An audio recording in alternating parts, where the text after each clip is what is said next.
म्हणूनच तुकाराम महाराज म्हणतात, याचसाठी केला होता अट्टहास, शेवटचा दिस गोड व्हावा. शेवटचा दिस म्हणजे मर्त्यवेळेचा क्षण. आयुष्यभर जे केलेले असेल तेच मर्त्यवेळेच्या क्षणी समोर उभे राहते.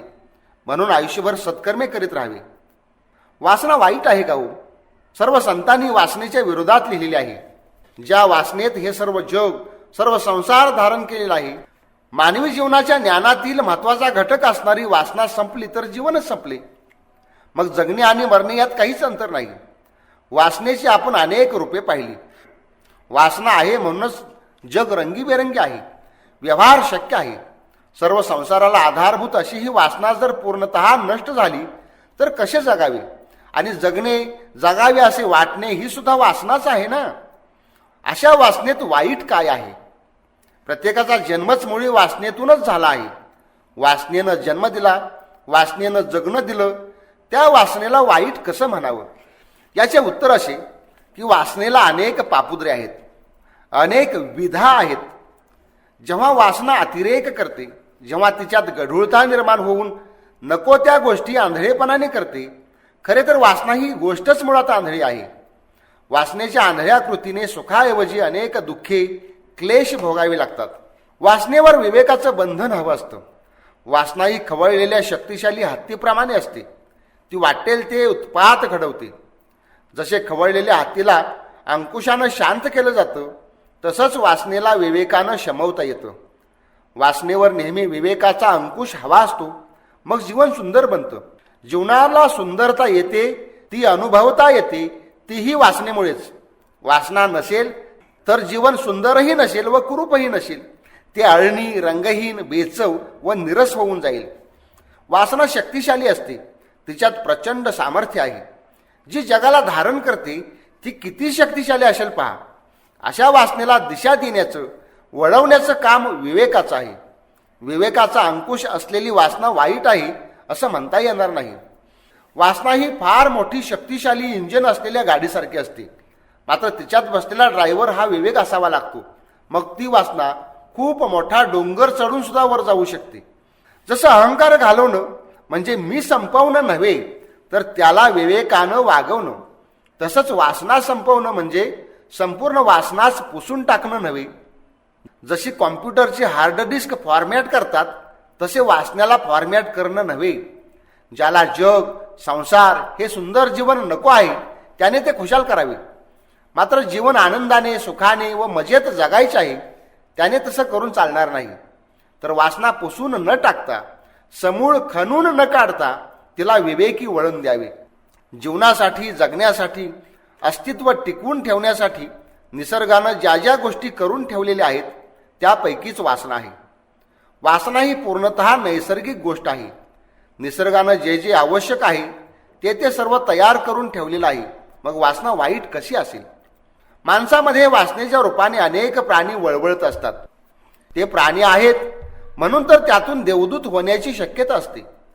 जर ते प्राणीच नसतील तर देवदूतांची संभाव्यताही नष्ट होते. कोरडा, ठणठणीत माणूस काहीच करू शकत नाही व कोणीच होत नाही. काम, क्रोध, लोभ, माया, ममत्व ही सर्व वासनेचीच रूपं.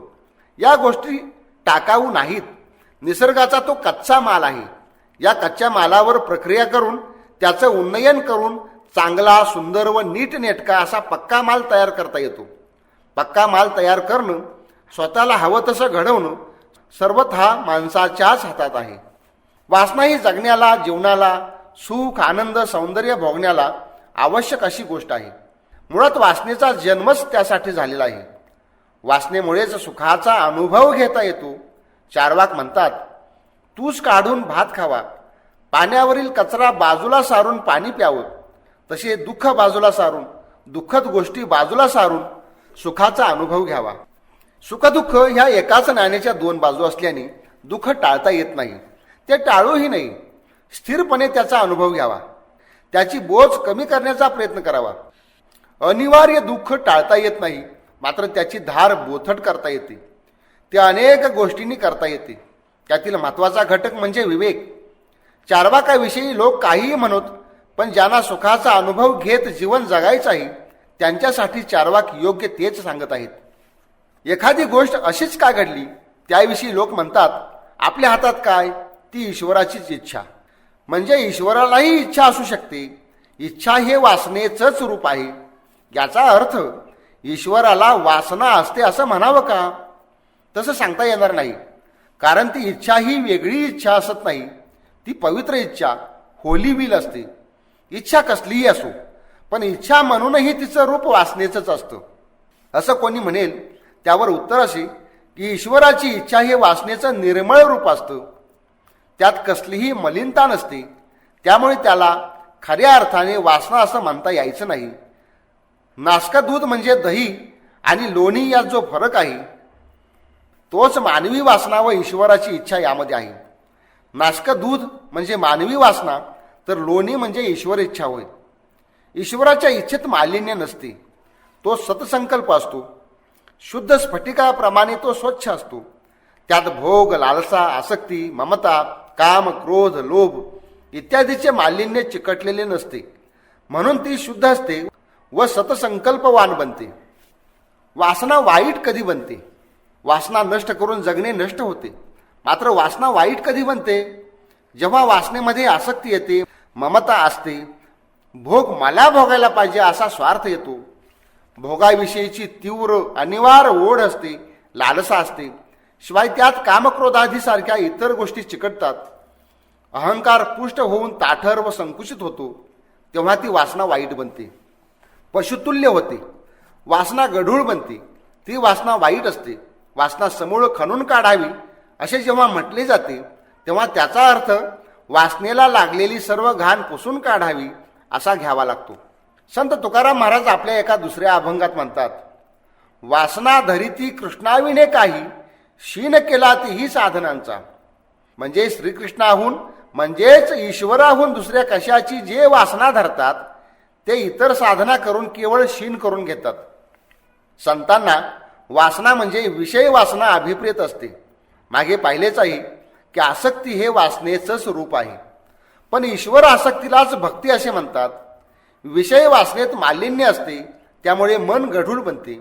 वासनेला विषय भोग, लालसा व विषयांची प्रचंड ओढ चिकटली की वासना वाईट बनते. जसा उसाचा गोड रस आंबवला की त्याचीच दारू बनते आणि त्याच्यावर प्रक्रिया केली की साखर बनते, तसेच वासनेच आहे. वासनेत मालिन्य आले की ती दारूसारखी बनते व तिचे प्रक्रिया करून उन्नयन केले की तीच देवदूत बनते. वासनेची 4 रूपे. वासना जेव्हा वखवखलेली असते, आतमध्ये सारखी वळवळत असते, त्यात कामक्रोधादी सर्व विकार असतात व तिचे सर्व विषय भोग सुरू असते, ते भोग ऐंद्रिय पातळीवरचे असतात, तेव्हा वासना पशुचे रूप धारण करते. अशा वासनेने जगणाराचे जीवन पशुतुल्य असते. वासना जेव्हा संयमित असते, समाज, नीती, नियम याद्वारे तिला संयमित करून योग्य ते भोग योग्य मार्गाने भोगायला दिले जातात, तेव्हा ते संयमित वासना मनुष्य मात्रामध्ये असते.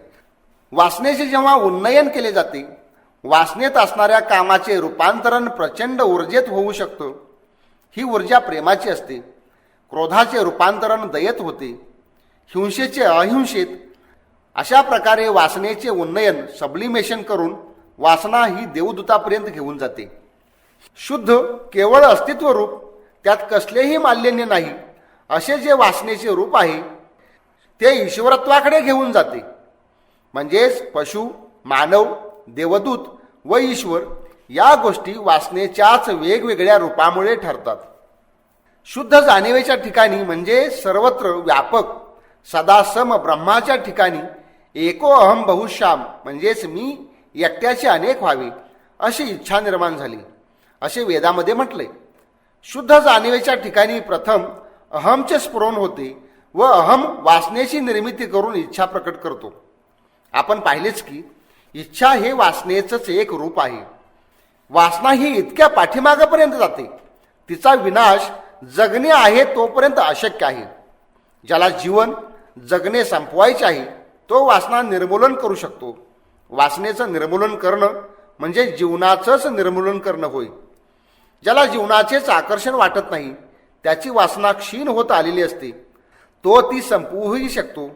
पण आपण जगण्याचा, सुखाने जगण्याचा, मजेत मस्त बिनधास्त जगण्याचा, सुंदर जीवनाचा विचार करतोय, मारण्याचा किंवा जीवन संपवण्याचा नव्हे.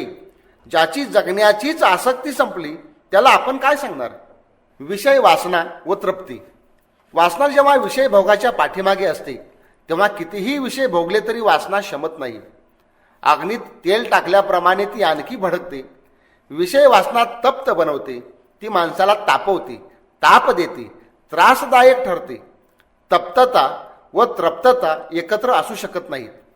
ज्यावेळी माणूस तप्त असतो त्यावेळी तृप्त नसतो. मात्र सर्व विषय वासना संपल्या, नष्ट झाल्या की माणूस तृप्त होतो. विषय वासना उठतातच मुळी स्वतःला नष्ट करून घेण्यासाठी. एक वासना उठते, ती नष्ट होते व मग दुसरी उठते.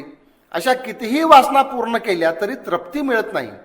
मात्र या विषय वासना संपल्या की तृप्तता अनुभवास मिळते. ज्यावेळी दूध गरम होऊन उकळत असते त्यावेळी साय नसते.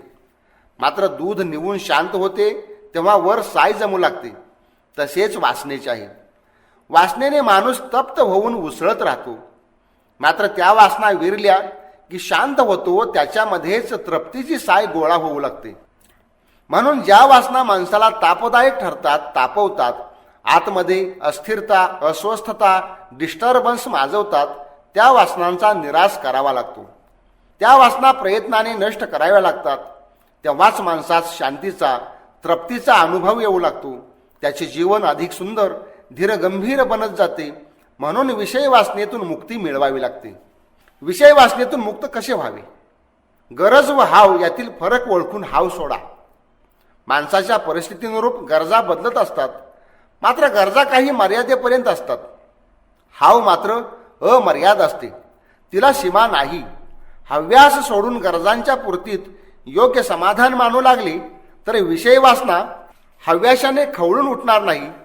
म्हणून गरज, नीड व हाव, ग्रीड यातील फरक ओळखा व गरजांची पूर्ती करून हाव सोडून द्या. इच्छेच्या तरंगावर स्वार होऊन इच्छा नेईल तिकडे जाऊ नका. इच्छा ही लहरी असते. कोणत्या क्षणी नेमकी कोणती इच्छा होईल हे ब्रह्मदेवालाही सांगता येणार नाही. इच्छेला तर अंतच नाही. इच्छेच्या पाठीमागे धावणाऱ्यांची अवस्था भीक मागणाऱ्या भिकाऱ्याप्रमाणे होती. नको त्या व नको तसल्या इच्छा माणसाला भिकारी बनवतात. म्हणून ज्याला कुठं थांबायचं हे समजतं तो शहाणा असतो. हे थांबणं समजून घ्या. इच्छांच्या पाठी धावण्यापेक्षा इच्छाशक्तीला तुमच्या ताब्यात ठेवा व तिच्याकडूनच कामे करून घ्या. इच्छेवर नियंत्रण आले की विषय वासनेतून सुटका होऊ शकते. कारण वासनेचेच प्रकटीकरण इच्छेतून होत असते. विषयांची जी ओढ आहे ती जाणा. तिचा अनुभव येत असताना अंतर्मुख होऊन तटस्थपणे तिच्याकडे पहा. तिचे विश्लेषण करा व तिला समजून घ्या. ती जाणल्याने एकदा त्याचे स्वरूप समजले की अंगी वैराग्य बांधू लागते. कारण त्यातील फोलपणा लक्षात येतो. लहानपणी आपण काचेचे तुकडे, काड्या, छोटी दगडे, गोट्या काय काय गोळा करीत असतो. लहानपणी त्याची किती ओढ वाटत असते. त्यातली एखादी वस्तू गेली तर आकाश पाताळ एक केली जाते. रडून ओरडून अगदी थैथयाट केला जातो. मोठे झाल्यावर त्यातील फोलपणा लक्षात येतो. कारण ते काय आहे हे नेमके समजलेले असते. नंतर त्या गोष्टीकडे पाहून हसू येते. लहान मूल म्हणजे छोटा आकार असलेलं मोठं माणूस असतं, तर मोठा माणूस हे मोठा आकार असलेलं लहान मूल असतं. लहान मूल कसल्या कसल्या गोष्टींचा संग्रह करीत असतं. मोठी माणसं तसल्याच पण थोड्या वेगळ्या प्रकारच्या गोष्टींच्या मागं लागलेली असतात. लहान मुलं काटा, खडे, रंगीबेरंगी गोष्टी गोळा करीत असतात, तर मोठी माणसे स्टीलच्या वस्तू व कागदाचे पैसे गोळा करीत असतात. तुम्ही थोडं आणखी मोठं व्हा व त्या गोष्टीकडे बघा. त्यातील फोलपणा तुमच्या लक्षात येईल व गंमत वाटेल. माणसं नको त्या गोष्टीसाठी नको इतका जीव टाकतात. ही लहान मुलासारखीच वृत्ती आहे. तुम्ही विचाराने, समजुतीने मोठे व्हा. या सगळ्या गोष्टीतील फोलपणा लक्षात येईल व विषय वासनेच्या मर्यादा, त्यातील आसारता लक्षात येईल व ती वासनाही आपोआप कमी होईल. विषयाच्या मिथ्यात्व दर्शनाने व क्षणिकत्वाच्या जाणीवेने त्याची ओढ संपते. संत ज्ञानेश्वर म्हणतात, वासना एकवटे, प्रवृत्ती ओहटे, मानस विटे विषयांवरे. विषय वासनेने विषय भोग घडवला जातो व विषय भोगाने कर्मबंध निर्माण होतो. कर्मबंध निर्माण होतो विषयाच्या आसक्तीतून.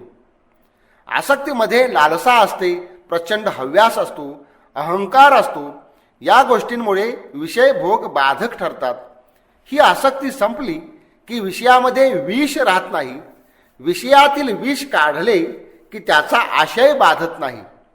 आसक्ती विरहित होऊन जर भोगणे असेल तर ते योग्याचे भोगणे ठरते. ईशावास्य उपनिषदात सांगितले की तेन त्यक्तेन भुंजिता, म्हणजे त्यागाने भोग घ्या. त्यागाने म्हणजे आसक्तीरहित होऊन, लालसेने नव्हे तर त्यागाने भोग भोगण्याने कर्मयोग सिद्ध होतो. विषय भोगातील आस व सक्ती म्हणजेच आसक्ती घालवून विषय भोगा.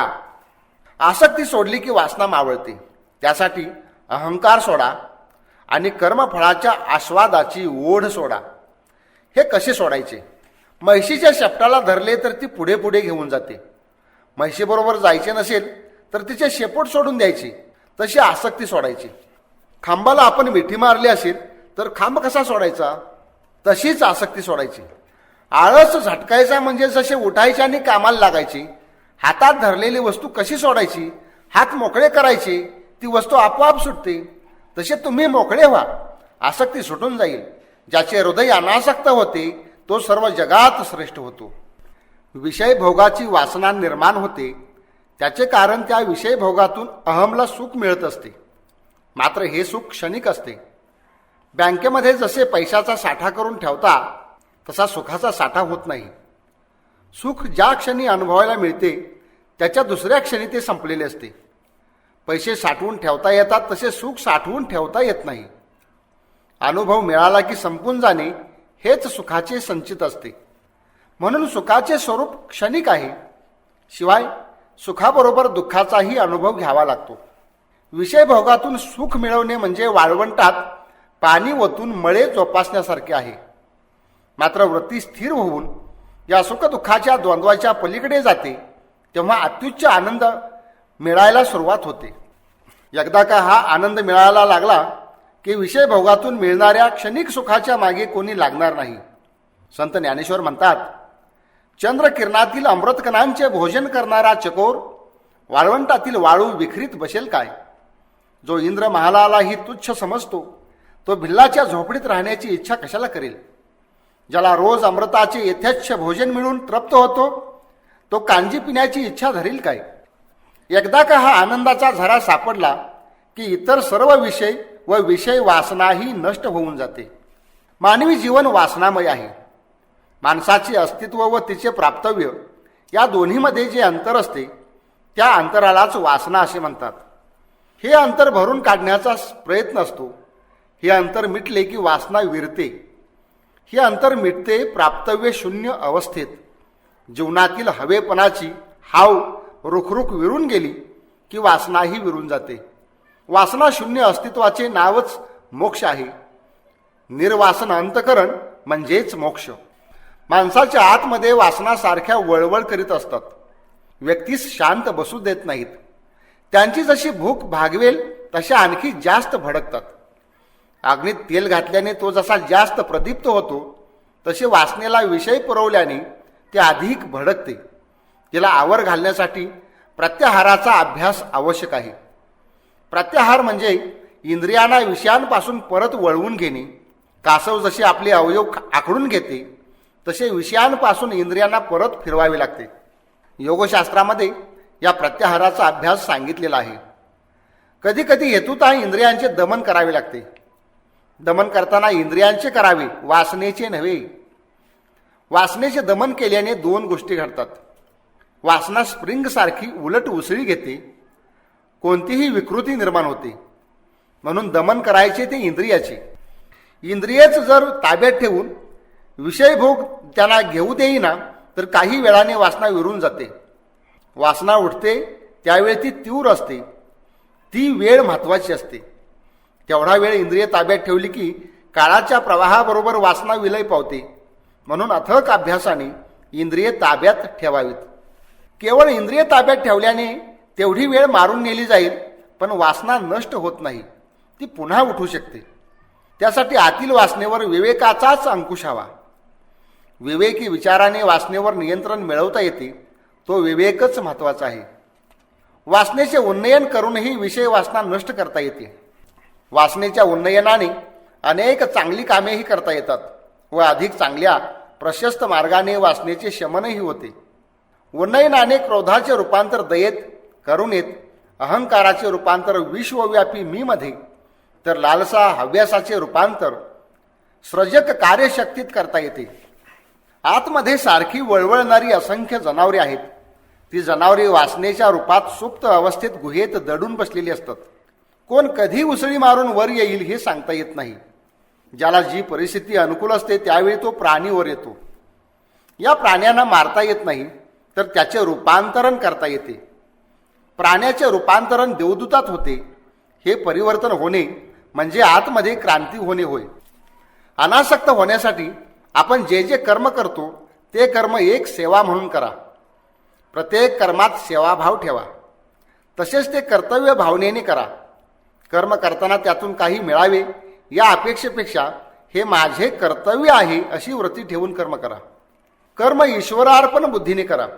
जे जे कर्म कराल मग ते कोणत्याही प्रकारचे असो ते ईश्वराला समर्पण करा. मी जे कर्म करतोय ते कर्म ईश्वर माझ्याकडून करवून घेतोय, यात माझे काहीच नाही.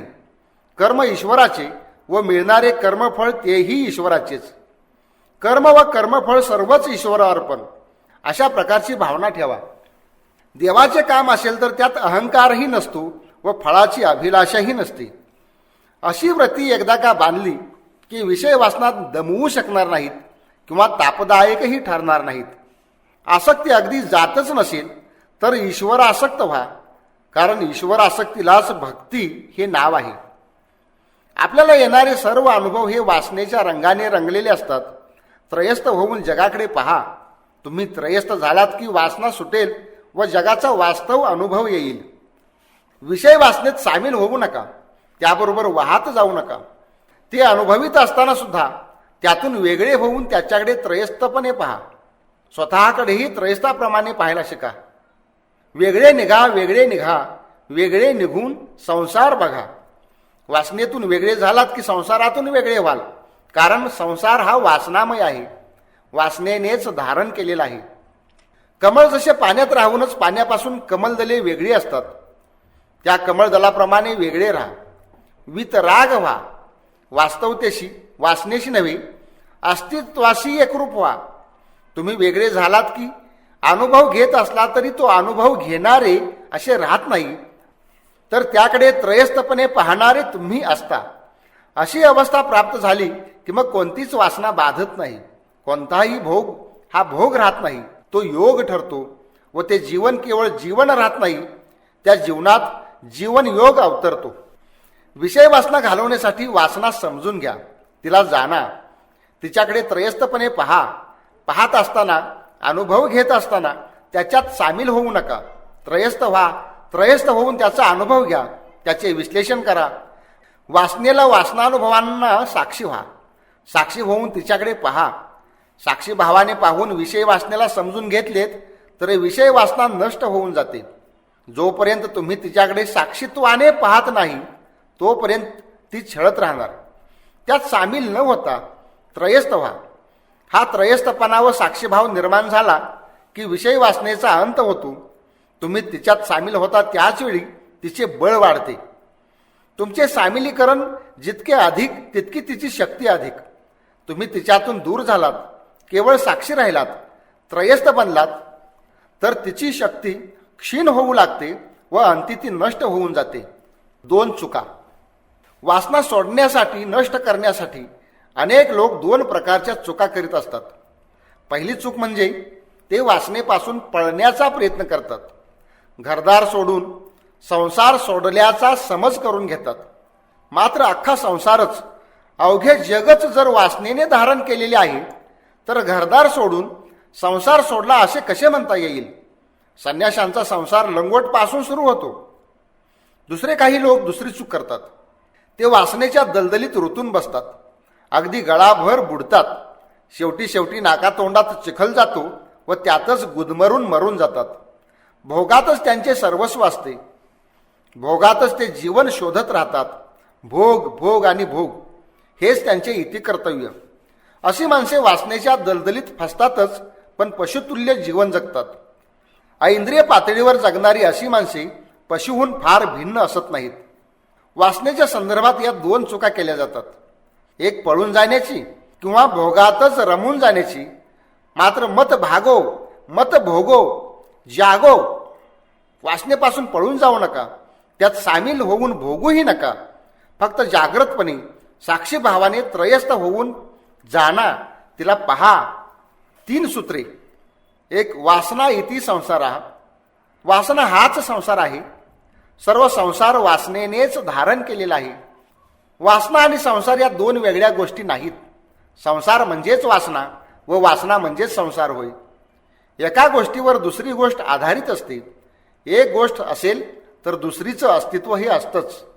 दुसरं सूत्र आहे, तत्त्यागात संसार त्यागा. संसारच वासनामय असल्याने संसार सोडू म्हटले तरी तो सुटत नाही. जो सुटूच शकत नाही त्याला सोडण्यात फुकट शक्ती खर्च करू नका. संसाराविषयीच्या वासनेच्या त्यागाने संसार सुटतो. विषय वासनेनेच ही संसार बंधने निर्माण केलेली आहेत व माणूस बांधला गेलाय. ही विषय वासना सोडली तर संसाराचा त्याग होतो. आणि 3रं सूत्र आहे, तेन त्यक्तेन भुंजिता, म्हणजे त्यागाने भोग घ्या. संसारातील विषय भोग घडलाच तर त्याचा त्यागाने भोग घ्या, म्हणजे त्यात सामील न होता त्रयस्थपणा जागे राहून साक्षी भावाने भोग घ्या. साक्षी भावामध्ये हव्यास, लालसा, आसक्ती, अनिवार ओढ, वासनेचा तापदायकपणा इत्यादी प्रकारचे काहीही नसते. म्हणून साक्षी व्हा व संसार बघा. असे झालात की त्यागाने भोग घडतो. मग वासना तुम्हास बांधणार नाहीत. तुम्ही त्यातून मुक्त व्हाल. त्यागाने भोग घेणे म्हणजे भोगात लिप्त न होता भोग घेणे. भोग घेत असताना सुद्धा त्या भोगात नसणे. त्याग करणे म्हणजे सोडून देणे, आपल्यापासून दूर करणे. आणि भोगणे म्हणजे विषयाला जवळ करणे, त्या विषयात सामील होणे, त्याच्यात मिक्सअप होऊन जाणे. या 2 विभिन्न गोष्टी आहेत.